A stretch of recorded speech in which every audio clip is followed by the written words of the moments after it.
তো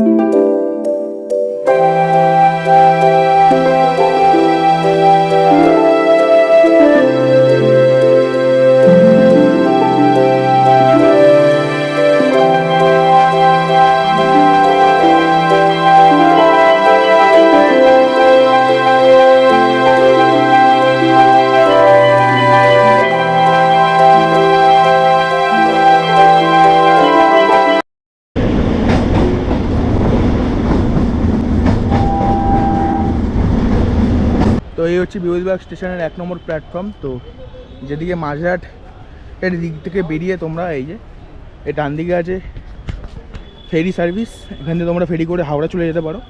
আর এদিকে আছে মিলেনিয়াম পার্ক, তো আমরা পরে আসবো, আগে আমরা এখান থেকে বেরাবো। এদিকে হচ্ছে মাঝেরহাটের দিকে, আর তোমরা যদি দমদমের দিক থেকে আসো তাহলে কিন্তু আমরা মাঝেরহাটের দিক থেকে হাঁটবো। তো চলো, স্টেশনের বাইরে বেরিয়ে ডান দিক ধরে হাঁটতে হবে তোমাদেরকে। আমাদের প্রথম গন্তব্য হচ্ছে মেটক্যাফে হল। এখন আমরা দাঁড়িয়ে আছি আমাদের আজকের প্রথম গন্তব্যে মেটক্যাফ হলে। তো এখন মেটক্যাফ হলে ঢুকবে, একদম মেটক্যাফ হলের সামনে দাঁড়িয়ে আছি, দেখতে পাচ্ছ। আর কীভাবে আসলাম তোমাদেরকে বলে দিই। বিভূতিবাগ স্টেশন থেকে নেমে মাঝেরহাট স্টেশনের দিকে একদম হেঁটে বেরিয়ে ডান দিক বরাবর হাঁটবো, ওই রাস্তা ধরে একদম সোজা আসলাম। সোজা 7 থেকে 8 মিনিট হাঁটলেই তোমরা এই মেটক্যাফে হল দেখতে পাবে। এই যে চলো, সাদা ধপধপ করছে বিল্ডিংটা, অনন্য এক স্থাপত্য কলকাতার। আজ আমাদের প্রথম গন্তব্য কলকাতার স্ট্যান্ড রোডে অবস্থিত ঐতিহাসিক মেটক্যাফ হল। 1844 সালে এই ভবনটি তৈরি করা হয়েছিল ব্রিটিশ গভর্নর জেনারেল চার্লস মেটক্যাফের স্মৃতিতে। গ্রিক স্থাপত্যের আদলে তৈরি এই বিল্ডিংয়ের বড় বড় করিন্থিয়ান স্তম্ভগুলো দেখলে একেবারে ইউরোপের প্রাচীন মন্দিরের মতো মনে হয়। একসময় এখানে ছিল ক্যালকাটা পাবলিক লাইব্রেরি, যেটিই পরে ভারতের জাতীয় গ্রন্থাগার গঠনের ভিত্তি হয়ে দাঁড়ায়। বর্তমানে এখানে রয়েছে আর্কিওলজিক্যাল সার্ভে অফ ইন্ডিয়ার একটি জাদুঘর ও লাইব্রেরি, যেখানে কলকাতার ইতিহাস ও প্রত্নতাত্ত্বিক নিদর্শন দেখা যায়। এই জায়গাটি সোমবার বাদে প্রতিদিন সকাল 10টা থেকে সন্ধ্যে 6টা পর্যন্ত খোলা থাকে। আর মেটক্যাফ হলের নিয়ারেস্ট মেট্রো হচ্ছে মহাকরণ মেট্রো স্টেশন। আর যদি বাসে আসতে চান তাহলে অবশ্যই বিভূতিবাগগামী বাসে উঠতে হবে, এবং যদি আপনারা চক্ররেল ধরে আসতে চান তাহলে অবশ্যই বিভূতিবাগ স্টেশনে নেমে সেখান থেকে কিছুটা হাঁটলেই আপনারা মেটক্যাফ হলে পৌঁছে যাবেন। আর এই মেটক্যাফ হলে কিন্তু ঢুকতে শুধুমাত্র অনলাইন টিকিটের ব্যবস্থা আছে, আর অবশ্যই কিন্তু টিকিট মূল্য হচ্ছে 20 টাকা। এই যে সেই ঐতিহাসিক জায়গা, যেখানে বিভিন্ন ফটোর মাধ্যমে কলকাতার ইতিহাসকে তুলে ধরা হয়েছে, সংস্কৃতিকে তুলে ধরা হয়েছে। দেখো, অসাধারণ লাগছে। আচ্ছা, এই জায়গাটা কিন্তু খুবই সুন্দর লাগছে, দেখতে পাচ্ছ। এখন কিন্তু লোক নেই, সকাল সকাল এসেছি আমরা। আর দেয়ালে কিন্তু বিভিন্ন বাঙালি সংস্কৃতি থেকে শুরু করে বাঙালি বিভিন্ন তোমার বই থেকে শুরু করে কাব্য থেকে শুরু করে বাঙালির ইতিহাস থেকে শুরু করে সব কিছু কলকাতার ইতিহাস এখানে তুলে ধরা আছে। এই যে এটা কিন্তু একটা হেরিটেজ মিউজিয়াম, তোমাদের কিন্তু একটা দিন তোমরা এসে ঘুরে যাও, বেশ ভালো লাগবে। ছবিগুলো দেখতে পাচ্ছ, একটা আলাদাই কিন্তু ভাইব পাচ্ছি আমি। এই যে তখনকার দিনের নিউ মার্কেট, এখানে দেখতে পাচ্ছ, এখানে কিন্তু কলেজ স্ট্রিটের বই পাড়ার ছবি দেওয়া আছে। আর তখনকার দিনে হাওড়া ব্রিজটা দেখো। মানে যারা ইতিহাসকে ভালোবাসো তাদের কিন্তু এই জায়গাটা অসাধারণ লাগবে। আমার তো হেরিটেজ যে তকমা পাওয়া জায়গাগুলো, ওগুলো কিন্তু অসাধারণ লাগে ঘুরতে। এই দেখো তখনকার যে কলকাতার ট্রাম, দেখো অসাধারণ লাগছে। দেখো ট্রাম যাচ্ছে আর সঙ্গে হাওড়া ব্রিজের এরকম দৃশ্য। এই হলো আমাদের ঐতিহ্য শহর কলকাতা। এই যে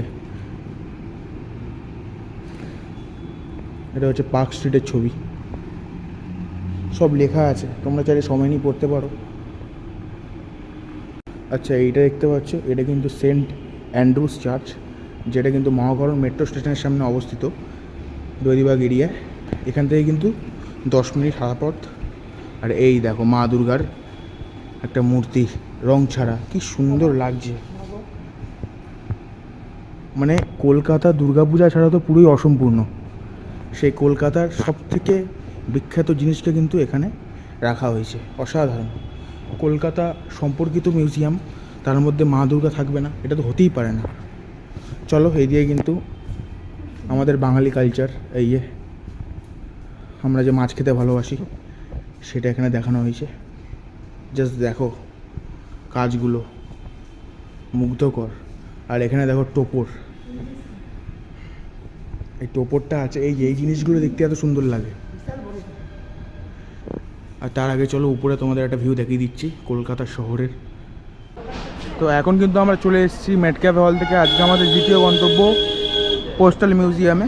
তো চলো, এটা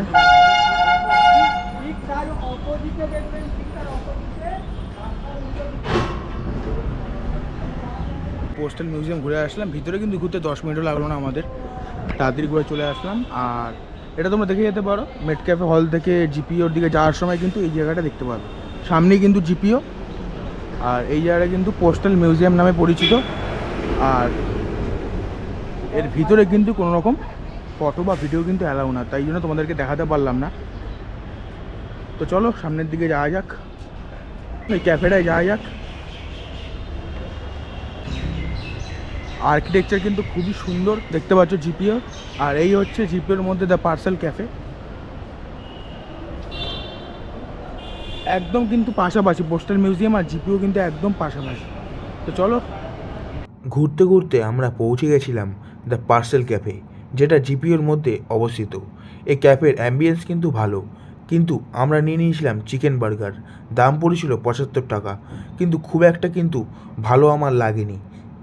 আচ্ছা আমরা ওই সাইড দিয়ে আসলাম। ওই সাইড দিয়ে এসে আমরা জিপিও যে পার্সেল ক্যাফে আছে ওখানে ঢুকে কিন্তু আমরা খাওয়া দাওয়া করলাম। খাওয়া দাওয়া করে কিন্তু দেখতে পাচ্ছ আর্কিটেকচারটা অনেকটা মেটক্যাফে হলের মতো। এই হচ্ছে জিপিও। মানে এখানে ভিতরে কোনো জায়গায় দেখছি ভিডিও অ্যালাউ করছে না, বা ফটোও খুব একটা অ্যালাউ করছে না। তাও তোমাদের আমি দেখানোর চেষ্টা করেছি। তোমাদের টাইমিংসগুলো কিন্তু আমি সব জানিয়ে দেবো, অবশ্যই ভিডিওটা শেষ পর্যন্ত দেখো।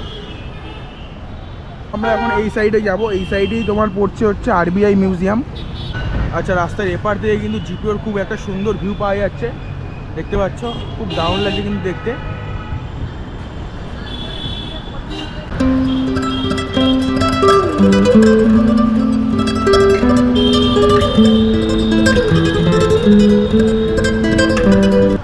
আচ্ছা এই হলো জিপিও। আমরা রাস্তা পার করে এই সাইডে চলে আসলাম। এবার আমাদেরকে এখান দিয়ে একদম 5 থেকে 6 মিনিট হাঁটতে হবে, তাহলে আমরা পৌঁছে যাব আজকে আমাদের নেক্সট গন্তব্যে আরবিআই মিউজিয়াম। তো চলো আমরা কিন্তু আমাদের নেক্সট গন্তব্যে চলে যাচ্ছি। এইটা হচ্ছে কিন্তু, দেখে আসো, আরবিআই মিউজিয়াম, দেখতে পাচ্ছ। তো চলে এসেছি আরবিআই মিউজিয়ামের সামনে, কিন্তু এর ভিতরে আবার ভিডিও অ্যালাউড না, শুধু ফটো তুলতে পারবে তোমরা। তো চলো, একটা জায়গায় কিন্তু ডিটেলস দিতে হচ্ছে, নিজের নাম দিতে হচ্ছে, আর কোথা থেকে এসেছি সেটা দিতে হচ্ছে।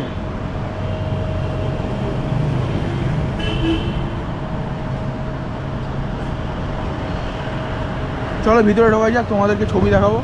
আর এটা কিন্তু কলকাতা হেরিটেজ তকমাপ্রাপ্ত। এরপর আমরা পৌঁছে গেলাম আরবিআই মনিটারি মিউজিয়ামে। এই মিউজিয়ামটি পরিচালনা করে রিজার্ভ ব্যাঙ্ক অফ ইন্ডিয়া, যেখানে ভারতের মুদ্রা ব্যবস্থার দীর্ঘ ইতিহাস তুলে ধরা হয়েছে। মিউজিয়ামের ভিতরে ঢুকলেই দেখতে পাবেন ভারতের প্রাচীন মুদ্রার সংগ্রহ। এখানেই রয়েছে খ্রিস্টপূর্ব 6ষ্ঠ শতাব্দীর 5 মার্কড কয়েন, যেগুলোকে ভারতের সবচেয়ে পুরনো মুদ্রাগুলির মধ্যে ধরা হয়। এর পাশাপাশি এখানে রয়েছে বিভিন্ন যুগের কয়েন ও নোট, যেমন মুঘল আমলের মুদ্রা এবং ব্রিটিশ আমলের বিভিন্ন মুদ্রা। এছাড়াও এই মিউজিয়ামের ভারতের কাগজের নোটের ইতিহাসও সুন্দরভাবে দেখানো হয়েছে। বিভিন্ন সময়ে নোটের ডিজাইন কিভাবে বদলেছে এবং ভারতের অর্থনীতিতে মুদ্রার ভূমিকা কী, সেটাও এখানে জানা যায়। এছাড়াও এখানে রয়েছে বিভিন্ন দেশের মুদ্রা সংগ্রহ, পুরনো ব্যাংকিং যন্ত্রপাতি এবং ইন্টারঅ্যাক্টিভ ডিসপ্লে। এই মিউজিয়ামটি সকাল 8:30 থেকে বিকেল 5টা পর্যন্ত খোলা থাকে, তবে সোমবার দিন কিন্তু এই মিউজিয়ামটি সম্পূর্ণ বন্ধ থাকে। আর সবচেয়ে ভালো বিষয় হলো এখানে প্রবেশ কিন্তু সম্পূর্ণ ফ্রি। তো চলে এসেছি এখন আরবিআই মিউজিয়াম থেকে সেন্ট জোন্স চার্চে, দেখতে পাচ্ছ খুব সুন্দর ফুলের বাগান দিয়ে পুরো এই চার্চটা সজ্জিত। আর এই ভিডিও কিন্তু আগেও আমার ডিটেল ভিডিও করা আছে, তোমরা চাইলে কি দেখে আসতে পারো। খুবই সুন্দর কিন্তু চার্চটা। আর এই হচ্ছে টিকিট। আমি আর আমার মা ঢুকলাম, তাই 20 টাকা একসাথে একটাই দিয়ে দিল।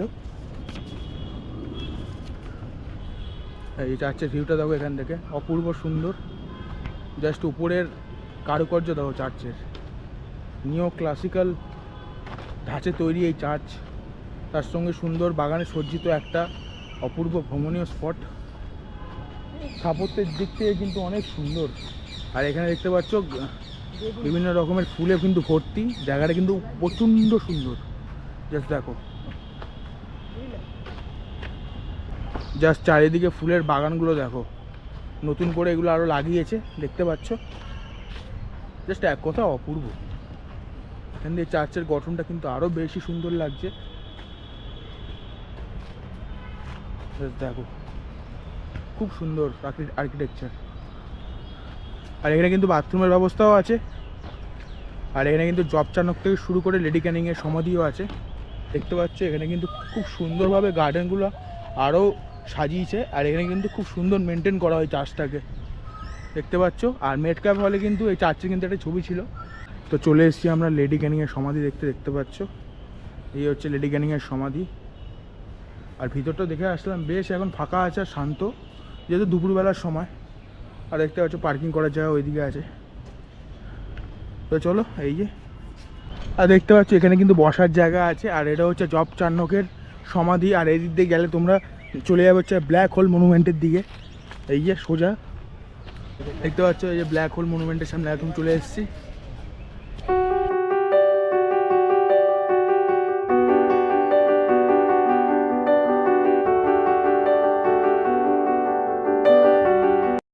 আচ্ছা, এখান থেকে একটা চার্চের ভিউ দেখো, অসাধারণ ভিউ।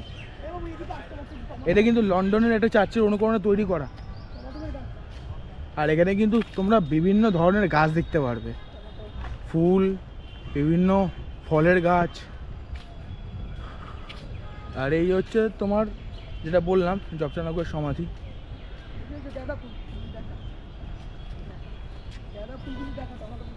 তো চলো, এখানেও কিন্তু অনেকের কবর আছে। এই সাইডে তোমরা আসতে পারো, এই সাইডে কিন্তু কিছু বিশেষ দেখার নেই, সমাধি আছে। বাট আমার কিন্তু মেন হচ্ছে ওই জায়গাটা, এখান থেকে যে চার্চের ভিউ আর চার্চের যে আর্কিটেকচার আর যে ফুলের বাগানগুলো, এটাই কিন্তু এই চার্চের বা এই চার্চের পুরো জায়গাটার বিশেষত্ব। এখানে আর কী দেখাবো, এখানে সমাধি আছে। এখন আমরা এসে পৌঁছেছি কলকাতার অন্যতম প্রাচীন গির্জা সেন্ট জোনস চার্চে, যা অবস্থিত বিরোধীবাগ এলাকায়। এই চার্চটির নির্মাণ শুরু হয় 1784 সালে এবং সম্পূর্ণ হয় 1787 সালে। তৎকালীন গভর্নর জেনারেল ওয়ারেন হেস্টিংসের উদ্যোগে এই গির্জাটি তৈরি হয়। চার্চের প্রাঙ্গণে জব চান্নকের সমাধি রয়েছে, লেডি ক্যানিংয়ের সমাধি এবং রয়েছে সুন্দর গির্জার স্থাপত্য ও নানান ফুলের বাগান। সেন্ট জোনস চার্চটি লন্ডনের Saint Martin in the Field চার্চের আদলে নির্মিত। এছাড়াও এই চার্চটি নিও ক্লাসিক্যাল আর্কিটেকচার স্টাইলে তৈরি। এতে বড় বড় স্তম্ভ, উঁচু স্পায়ার এবং ইউরোপীয় ধাঁচের ডিজাইন দেখা যায়। এই চার্চের টাইমিংস হলো সকাল 10টা থেকে বিকেল 4টে পর্যন্ত, রবিবার বাদ দিয়ে প্রতিদিন কিন্তু এই চার্চটি খোলা থাকে। সেন্ট জোনস চার্চের জমিটি কিন্তু প্রদান করেছিলেন সৌবাজার রাজবাড়ির প্রতিষ্ঠাতা নবকৃষ্ণ বাহাদুর। কিন্তু এর ঐতিহাসিক গুরুত্ব কিন্তু অনেক। আর এটা কিন্তু অনেক বছরের পুরনো চার্চ, প্রায় 200 বছরের উপরে কিন্তু পুরনো চার্চ। তো এই যে শেষ গন্তব্যে হাজির হয়েছি, সেটা হচ্ছে মিলেনিয়াম পার্ক। এটাই আজকে আমাদের শেষ গন্তব্য। তো দেখতে পাচ্ছ চকলেটের লাইন, আর ওইদিকে মেটক্যাপ হলের অপোজিট দিকে মিলেনিয়াম পার্ক। এটা সবাই লাস্টে গেছি, কারণ বিকেলবেলার দিকটা কিন্তু এখানে বেশ কিন্তু ভালো লাগে। আগে এই সাইডটা ঘুরে আসি, তারপর ওই সাইডটায় যাবো, ওইদিকে বিবেচক স্টেশন। আর এদিক থেকে কিন্তু তোমরা ওই 190 টাকার যে লঞ্চ সার্ভিস হয়, লঞ্চে করে 1.5 ঘন্টা ঘোরানো হয়, ওটা কিন্তু এখান থেকেই কাটতে পারবে। ঠিক আছে, এখন না, এখন 3টে বাজে, ওটা 4টে-5টার দিকে। কিন্তু এই মিলেনিয়াম পার্কে ঢুকতে টাকা লাগতো, মানে টিকিটের ব্যবস্থা ছিল। এখন কিন্তু এইসব টিকিট ফিকিট লাগে না, তোমরা ফ্রি অফ কস্টে এই জায়গাটা ঘুরতে পারবে। আর এটা কিন্তু বলতে গেলে মানে দিনটা তো পুরোই খোলা থাকে, ভোর থেকে করে টাইমিংটা আমি তোমাদেরকে যে কটা জায়গা ঘুরলাম তার সমস্ত বিবরণ, সমস্ত তথ্য আমি কিন্তু ভিডিওতে দিয়ে দেবো। আর যেগুলো মিস হয়ে যাবে সেগুলো কিন্তু ডেসক্রিপশানে দিয়ে দেবো। অবশ্যই পুরো ভিডিওটা দেখবেন, নাহলে কিন্তু কিছু বুঝতে পারবেন আগামাথা আমি কিরমভাবে ঘুরলাম। আমি কিন্তু অনেক ডিটেলসে কিন্তু দেখিয়েছি ভিডিওটা। চলো এই থেকে যাওয়া যাক। এখন আমরা চলে এসেছি আজকের আমাদের পরবর্তী গন্তব্যে, কলকাতার হুগলি নদীর ধারে অবস্থিত সুন্দর মিলেনিয়াম পার্কে। 1999 সালে নতুন সহস্রাব্দকে সামনে রেখে এই পার্কটি তৈরি করে কলকাতা মেট্রোপলিটন ডেভেলপমেন্ট অথরিটি। এই স্ট্যান্ড রোডের পাশে অবস্থিত এই পার্কটি মূলত তার মনোরম রিভারফ্রন্ট ভিউ এবং শান্ত পরিবেশের জন্য খুবই জনপ্রিয়। এখান থেকে হুগলি নদীর অসাধারণ দৃশ্যসহ হাওড়া ব্রিজের দুর্দান্ত দৃশ্য, নৌকা চলাচল এবং বিশেষ করে সূর্যাস্তের সময়টা দেখতে দারুণ লাগে। পরিবার, বন্ধু কিংবা প্রিয়জনদের সঙ্গে একটু শান্তভাবে সময় কাটানোর জন্য মিলেনিয়াম পার্ক কিন্তু যথেষ্ট সুন্দর জায়গা। আর এছাড়াও মিলেনিয়াম পার্কের ডিটেলস সম্বন্ধে যদি আরও কিছু জানতে হয় তাহলে কিন্তু আমার কিন্তু ডিটেল ভিডিও করা আছে, তোমরা চাইলে গিয়ে দেখে আসতে পারো। আর যেটা গুরুত্বপূর্ণ তথ্য সেটা হচ্ছে এই পার্কে ঢুকতে কিন্তু কোনো রকম এন্ট্রি ফি লাগে না। আর এই পার্কের টাইমিংস হলো সকাল 10টা থেকে সন্ধ্যে 6:30 পর্যন্ত এই পার্ক প্রতিদিন কিন্তু খোলা থাকে। আচ্ছা, এদিকে কিন্তু আমি তোমাদেরকে এইদিকের ভিউটা দেখালাম, কতটা সুন্দর ভিউ। প্লাস এদিকে দেখো কত সুন্দর করে ডেকোরেট করা এই জায়গাটা, কত সুন্দর করে এই জায়গাটা দেখো, ভিউটা দেখো, অসাধারণ লাগছে না?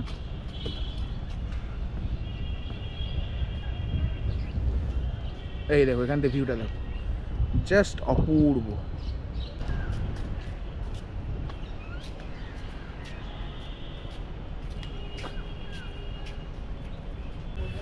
আচ্ছা, এখান থেকে কিন্তু জানি না ক্যামেরা কতটা দেখা যাচ্ছে, হাওড়া ব্রিজে কিন্তু খুব সুন্দর একটা ভিউ পাওয়া যাচ্ছে, কিন্তু মাঝখানে এই ক্রুজগুলো আছে। আর এখান থেকে কিন্তু একটা ভিউ দেখো, এখন কিন্তু প্রায় 2-3টে বেজে গেছে। ওই যে হাওড়া স্টেশন দেখা যাচ্ছে। হলো এই জায়গাটা কিন্তু খুবই সুন্দর। হ্যাঁ, বসার জায়গা আছে এই সাইডে, দেখতে পাচ্ছ। মানে চারিদিকে এত গাছ দিয়ে ভর্তি, মানে সত্যি। আর পাশে কিন্তু রেল লাইন। এখান থেকে জাস্ট ভিউগুলো দেখো, জাস্ট অসাধারণ না? এখানে বসে তোমরা কত সুন্দর টাইম স্পেন্ড করতে পারবে। এই দেখো এই গাছগুলো দেখো জাস্ট।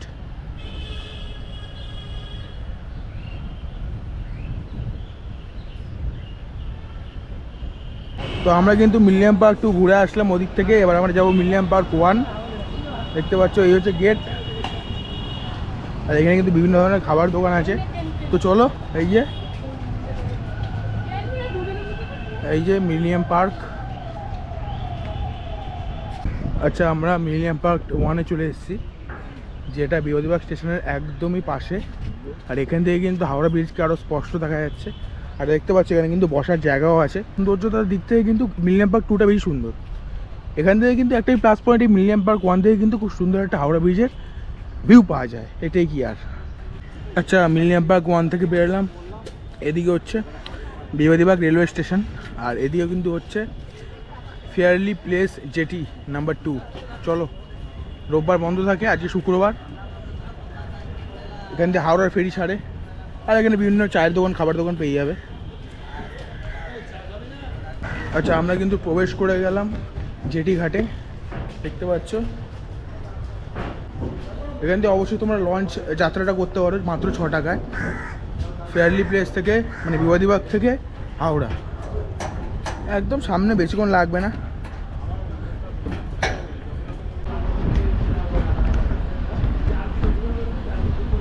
ভিউটা কিন্তু অসাধারণ লাগছে, দেখতে পাচ্ছ।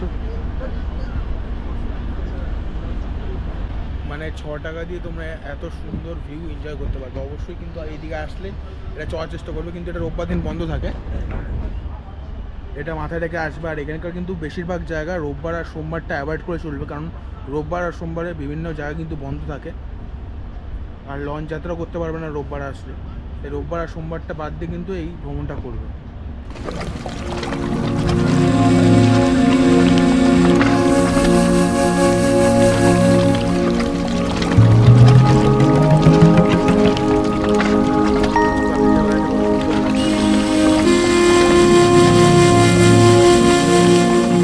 মিলেনিয়াম পার্ক থেকে ঘুরে বেরিয়ে সামনেই কিন্তু তোমরা দেখতে পাবে বিবাদীবাগ রেলওয়ে স্টেশন। একদম কিন্তু পাশেই এই মিলেনিয়াম পার্ক বিবাদীবাগ স্টেশনের। তো মিলেনিয়াম পার্ক থেকে ঘুরে বেরিয়ে এবার আমরা চলে এলাম বিবাদীবাগ ফেয়ারলি ফেরিঘাটে। এখান থেকে হাওড়া যাওয়ার জন্য আমরা ধরলাম হুগলি নদীর ফেরি। সবচেয়ে মজার ব্যাপার হলো এই ছোট্ট জলপথের যাত্রায় হুগলি নদী সহ হাওড়া ব্রিজের এবং দ্বিতীয় হুগলি সেতুর সুন্দর দৃশ্য আর ঠান্ডা বাতাস উপভোগ করতে করতে একেবারে তোমরা হাওড়া পৌঁছে যাবে। আর দুর্দান্ত লাগবে কিন্তু এই জার্নিটা। আমরা গেছিলাম ওর ফেরত এসেছিলাম, আর আমাদের এই ফেরি জার্নিটা করতে মাত্র 6 টাকা লেগেছিল। এইভাবে শেষ হবে কিন্তু একদিনের সুন্দর ভ্রমণ। কিন্তু অবশ্যই তোমরা রবিবার এবং সোমবার বাদ দিয়ে এই ভ্রমণটি করার চেষ্টা করো, কারণ রবিবার দিন এই ফেরি সার্ভিস চলে না, আর সোমবার দিন ম্যাক্সিমাম জায়গা বন্ধ থাকে।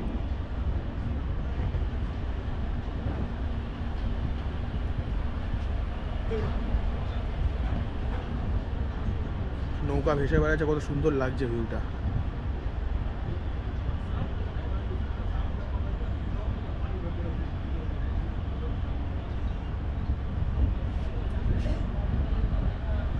এই যে পুরো লঞ্চটা ঘুরছে, ওই যে দ্বিতীয় হুগলি সেতু, জানি না দেখা যাচ্ছে কিনা আলোর চোটে। আচ্ছা, তোমাদের ভিডিওটা যদি ভালো লাগে তাহলে অবশ্যই লাইক করে কমেন্ট করে জানাও ভিডিওটা কেমন লাগলো। একটা ভিডিওর মধ্যে এতগুলো জায়গার সন্ধান দিলাম, অবশ্যই কমেন্ট করে জানিও। আর যারা নতুন তারা অবশ্যই চ্যানেল সাবস্ক্রাইব করে পাশে থাকার চেষ্টা করো। তো আজকের মতো এখানেই টাটা। এখন আবার লঞ্চ ধরে ফিরোজবাগ যাবো, ওখান থেকে ট্রেন ধরে বাড়ি। তো আবার দেখা হচ্ছে নেক্সট কোনো ব্লগে, ততদিন দেখতে থাকো, ভালো থাকো, সুস্থ থাকো। তো টাটা, আবার দেখা হচ্ছে নেক্সট ব্লগে।